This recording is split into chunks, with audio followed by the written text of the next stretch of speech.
और भारतीय जनता पार्टी की सरकार, भारतीय जनता पार्टी का नेतृत्व, भारतीय जनता पार्टी का एक एक कार्यकर्ता बूथ पर ऐसे देशद्रोहियों को जवाब देने के लिए सजग प्रहरी के तौर पर बूथ बूथ पर खड़ा है। ऐसे लोग आएंगे और यहाँ से बेरंग वापस जाएंगे। भारतीय जनता पार्टी की सरकार 2023 में, 2024 में इतिहास और प्रचंड बहुमत के साथ बनेगी। मैंने नहीं कहा, कन्हैया कुमार ऑफिशियली देशद्रोह के मामले में रजिस्टर्ड हैं, लेकिन उनके ऊपर आरोप नहीं है, उनके ऊपर धाराएं लगी हैं। ये वो कन्हैया कुमार है। आपकी सांसद हैं, उन्हीं की पत्नी है। ये छोड़िए, ये कौन किसका क्लासमेट है, कौन किसका क्या है, लेकिन कन्हैया कुमार देशद्रोही हैं, देशद्रोही हैं, इसलिए देशद्रोही हैं, इसलिए उनके ऊपर देशद्रोह का मुकदमा दर्ज है। भारत माता के टुकड़े टुकड़े गैंग के सदस्य नहीं, उसके मुखिया हैं। ये देश का कानून है, ये बाबा साहब अम्बेडकर का कानून है, ये आपको छोड़ेगा नहीं। आपको देशद्रोह के इस मामलों में आपको इस देश के अंदर जवाब भी देना पड़ेगा और आपको इसको भुगतना भी पड़ेगा। मैंने क्या कहा, मैंने क्या कहा कि देशद्रोह का मुकदमा उनके ऊपर दर्ज है, कानून काम कर रहा है, बचोगे नहीं। ये कहने से काम नहीं चलेगा। ये देश ने देखा है, दुनिया ने देखा है, देश के नौजवानों ने देखा है कि किस प्रकार से भारत माता के टुकड़े टुकड़े गैंग करने का इन्होंने षड्यंत्र कुचक जो पूरे जेएनयू से लेकर के देश के अंदर जाकर के करने का प्रयास किया है। लेकिन ये भारत का नौजवान, भारत का जनमानस भारत माता के लिए एक एक कदम पर अपने आप को बलिदान करने के लिए तैयार है। इसलिए तुम्हारे टुकड़े टुकड़े गैंग के लोग और तुम्हारे ये विचार इस मध्य प्रदेश के अंदर, इस धरती पर नहीं चलेंगे। क्रांतिकारियों के नेता भारत माता के लिए, इस देश को आज़ादी दिलाने के लिए चंद्रशेखर रामप्रसाद बिस्मिल का प्रदेश है, ये वो भूमि है। तुम्हारे जैसे देशद्रोही मध्य प्रदेश का एक एक नौजवान जानता है। कांग्रेस को शर्म आनी चाहिए ऐसे देशद्रोहियों को इस भारत माता की भूमि पर, जिस भूमि पर लोगों ने बलिदान भारत माता की जय के लिए लगाया। ये वो शंकर शाह रघुनाथ शाह का प्रदेश है। कल आप आदिवासियों की बात कर रहे थे, कमलनाथ जी, मिस्टर करप्टनाथ, शर्म आनी चाहिए। मिस्टर बंटा ढार, आपको शर्म आनी चाहिए।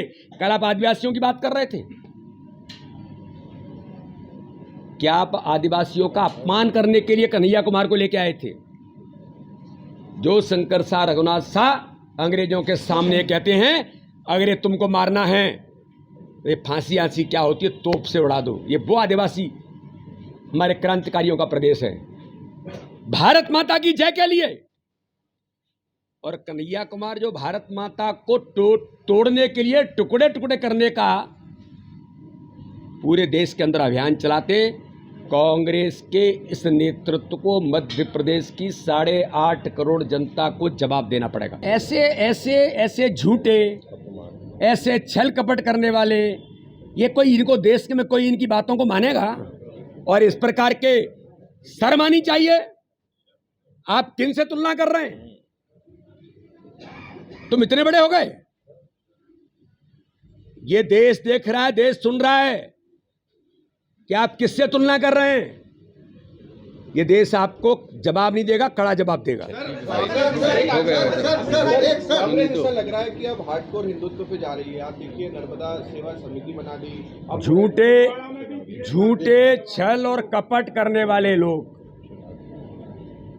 चुनाव के लिए षड्यंत्र करने वाले लोग, इनके जीवन में मैं तो पूछना चाहता हूं,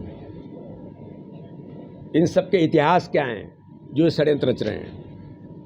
मिस्टर करप्टनाथ का इतिहास क्या है देश के अंदर, मध्य प्रदेश के अंदर? श्रीमान बंटा ढार का इतिहास क्या है देश के अंदर, मध्य प्रदेश के अंदर?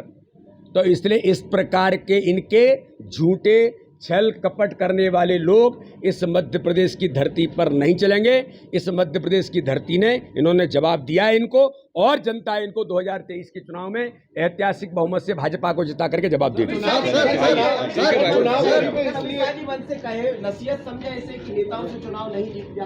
देखिए, Bharatiya Janata party cadre based organisation है, हम कार्यकर्ता आधारित संगठन हैं। इसलिए हमारे प्रधानमंत्री भी कार्यकर्ता हैं, हमारे मुख्यमंत्री भी कार्यकर्ता हैं, राष्ट्रीय अध्यक्ष भी कार्यकर्ता हैं, प्रदेश अध्यक्ष भी कार्यकर्ता हैं। इसलिए कैडर बेस्ड ऑर्गेनाइजेशन हमारा मूल है और इसलिए भारतीय जनता पार्टी को, मैंने आपको ध्यान में होगा, मैंने हमेशा ये कहा है कि चुनाव जिताने का काम भारतीय जनता पार्टी का कार्यकर्ता ही करता है। हम सब लोग तो निमित्त मात्र के लिए एक व्यवस्था के तहत सब काम करते हैं। कार्यकर्ता जमीन पर प्रत्येक बूथ पर लड़ता है और प्रत्येक बूथ पर जीतता है। इसलिए मेरा बूथ सबसे मजबूत और मेरा बूथ जीतने का संकल्प लेकर के भारतीय जनता पार्टी आगे बढ़ती है, जो कल मूल मंत्र माननीय अमित शाह जी ने इंदौर की ऐतिहासिक सभा के अंदर दिया है कि भारतीय जनता पार्टी का कार्यकर्ता प्रत्येक बूथ पर, जो हमेशा उनका मंत्र हम सब लोगों को विजय मंत्र हमेशा मिला है कि प्रत्येक बूथ पर 51% वोट का संकल्प लेकर के चलना, हर बूथ को विजय के संकल्प के साथ आगे बढ़ना।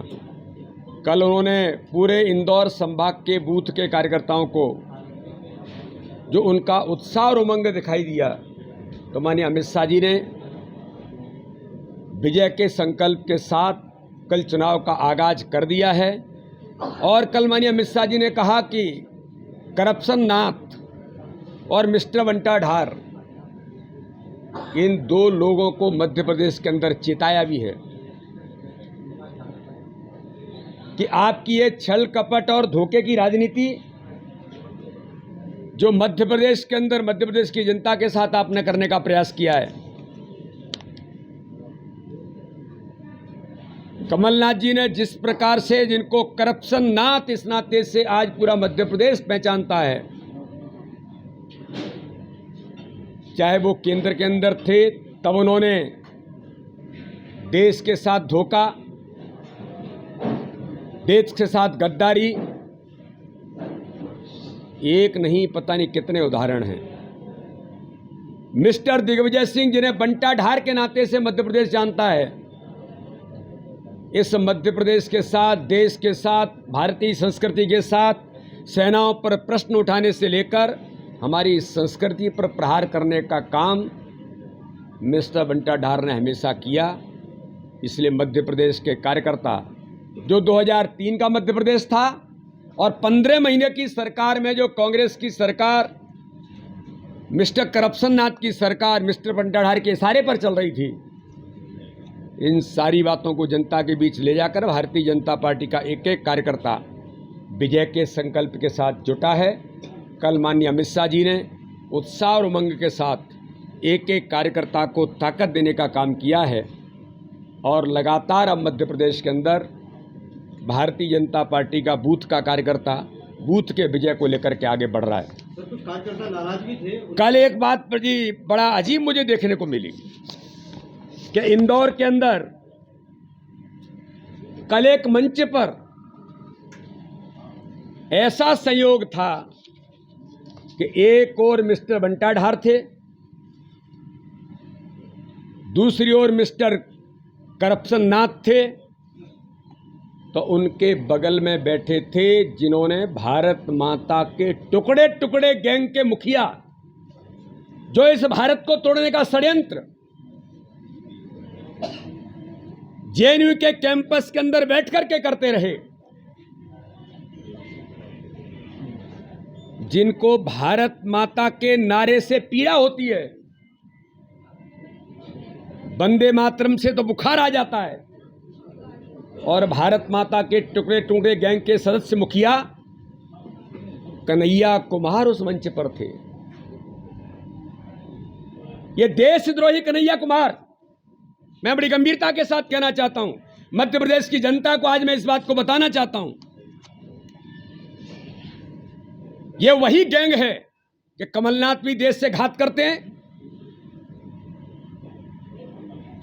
हमारी सेना की इंफॉर्मेशन से लेकर के उनको विदेशियों तक पहुंचाने का काम कमलनाथ करते हैं। तो दिग्विजय सिंह सर्जिकल स्ट्राइक पर प्रश्न खड़ा करके अप्रत्यक्ष प्रत्यक्ष तौर पर नक्सलवादियों से लेकर देश विरोधी ताकतों के साथ खड़े करने का काम हमेशा दिग्विजय सिंह करते आए। इसलिए एक ऐसा मंच जो भारत माता के टुकड़े टुकड़े करने से लेकर के जिन्हें भारत माता के नारे पर आपत्ति है, ऐसा मंच कल इंदौर के अंदर कांग्रेस ने सजाया था।